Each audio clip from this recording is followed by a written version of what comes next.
Good morning, Bitcoin. My name is Thomas Hunt, and this is Proof of Work. Proof of Work is a show about the people behind Bitcoin, what they do, and how they got here. Our guest today is Tatiana Moroz. Welcome to the show, Tatiana. Thanks so much, Thomas. It's nice to see you again. Yeah, it's great to have you back on here. And now we're going to start out with everyone's most favorite and familiar question. What was your first computer? So I don't remember my first computer, although my grandfather had like a Commodore 64. And That's a good starting point, yeah. There were some really good games on that thing. But I do remember when I was going off to college, my father was telling me that instead of getting me a trip to Europe for my graduation, which I was far more interested in, he wanted to get me a laptop. See, and I was very angry. I did not want a laptop. I have the exact opposite story. My father was telling me to go to Europe, and I wanted a laptop. Oh yeah, no, we should have traded dads for the day. So you ended up with a laptop instead of the Europe trip? No, I don't think, I don't remember what I ended up with, but I did end up going to Europe later, and I consider that trip I did a study abroad in Italy one of the absolute best things I ever did in my life. So it's better than a computer? Yeah, it was better than a computer. But no one at home believes that. They have their computers and they've made their choice. Well, it was still early on. You know, laptops were relatively new. I mean, not that new, but you know, it just wasn't something that was on my list of priorities. So after you had the Commodore 64 and you almost my got grandpa had this Commodore 64. You had access to it. But after that, where did you go? Did you get a laptop eventually, or did you get a Macintosh? What did you do next? I went with a Mac. I think that the PCs are a little tricky for me. I'm not the most technically inclined person. The Mac user experience is pretty nice. These days, I feel like it's, I don't know, I'm not as big of a fan of Apple anymore, and I don't feel like you get the value for what you're paying for, and they're always coming up with some new way to skeeve money off of you. So I'm not really the biggest fan anymore, but I still like my laptop, and it does the job. Well, that's what I like about my Mac, is it does what I need to do. If I want to do video editing, we just do video editing together. I never have to install drivers or fix Windows or spyware, viruses, any of these extra kind of things. It's just very straightforward. So what do you use your Mac for? Do you use it to record music? Do you use it to make videos? What do you do? I mean, I'm online a lot. I run my business off of my laptop. So, you know, I have my marketing and PR company, so I'm always on there for that. I'm doing a lot of different podcasts and stuff, so I've been recording on there. I actually learned how to use Audacity the other day, there you go. Which I was very, very resistant to learning how to edit, and I still want to offload that onto some poor soul. But, you know, it's neat. I've got Pro Tools on there, although, you know, sometimes I don't really get enough time to do music. And then there's, I mean, probably hundreds of videos of me learning, or rather, writing songs. So I use it for songwriting a lot. I'll do a video because I want to see what chords I was playing, and I might not have time to write them down. Sure. So when I write a song, I set up the, I don't know, photo booth or whatever. Yeah. And then, you know, I play. But if anybody ever finds them, there's so many bad angles. They're like from here, I'm like crying, you know, like in my pajamas, like a dirt ball. Like, they're not attractive. So I hope I'm dead before those get discovered. Well, when the music comes, you have to get it down. You have to record it. I know a lot of people, they talk about, they wake up in the morning with a song in their head, and the first thing is they got to get that song down, because it might be Yesterday by Paul McCartney, or it might just be Nothing, but they don't know, and they just have to record it, and you have to get it down. So yeah, that's really important about songwriting, is sometimes I'll get really distracted, especially now with my 4,000 tabs open on Chrome. Yeah. But you do have to take the moment when it strikes you, so I try to do that, or I'll use just a voice memo and never go through them, ever. But maybe one day I'll have time.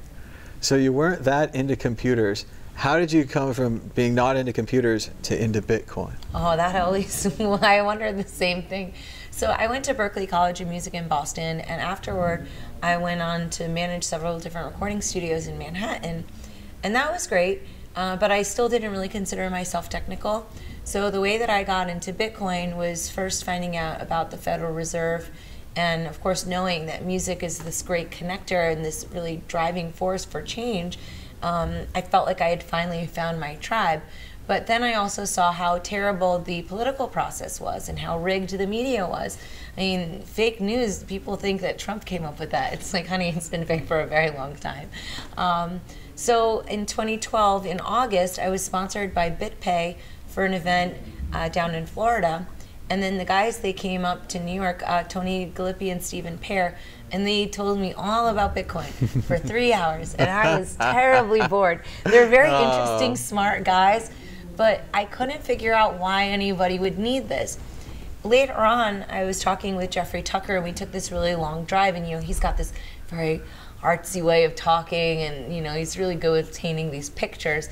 And so I got into it, and one of the things that made me really want to link up music and cryptocurrency was realizing that even though I knew the Federal Reserve was my arch enemy, I still didn't see the value of Bitcoin.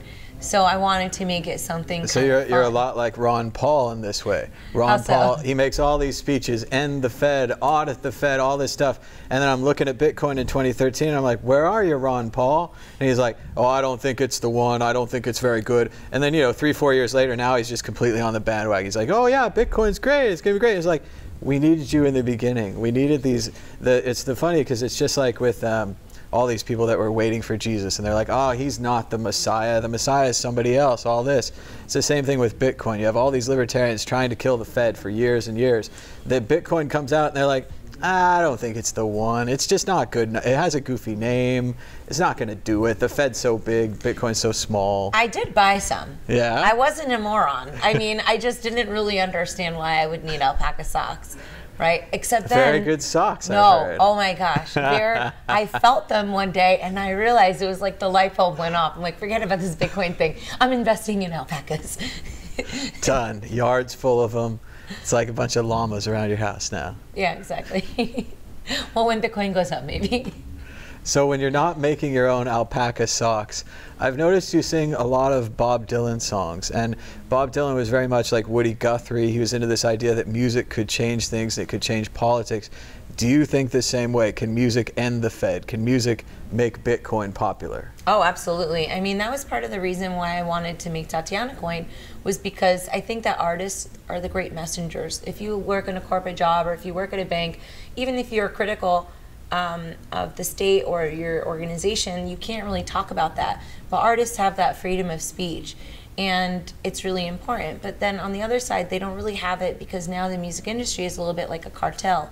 So by bringing cryptocurrency and music together, you can potentially empower artists to have more free speech, because they can connect directly with their fans, and then they can also become advocates for cryptocurrency, especially Bitcoin, of course. And I love the ability to kind of talk about the real reason for it. I mean, when I wrote the Bitcoin jingle, it started out a little bit silly, but the song opens up with, I didn't want to give any of my money to a nation based on war. And if you're concerned about the state of the world, you need to understand how money works. And by using Bitcoin and other cryptocurrencies, I think that that's much more powerful than voting. And so hopefully other artists will come around. Sometimes you've got a lot of closed-minded mentalities in the arts, and cryptocurrency hopefully changes that around a little bit, because I think a lot of artists have their heart in the right place, but they don't really have an understanding of economics, and crypto is a great gateway to that. Well, and you have to put your money where your mouth is, right? If you believe in something, you have to get behind it. I was talking to people this morning about our choice that we have with the internet. The internet can be this great educational machine, or it can be this great gossip machine. If you want to read gossip, you can read gossip all day. If you want to learn something, it's there, and people have to make that choice. And I think the same thing with Bitcoin. We have to make a choice to have a better money that'll allow us to do things in the future that we can't do right now. Yeah, absolutely. It's exciting to just have choice, and also it's just making people think about what is money in the first place.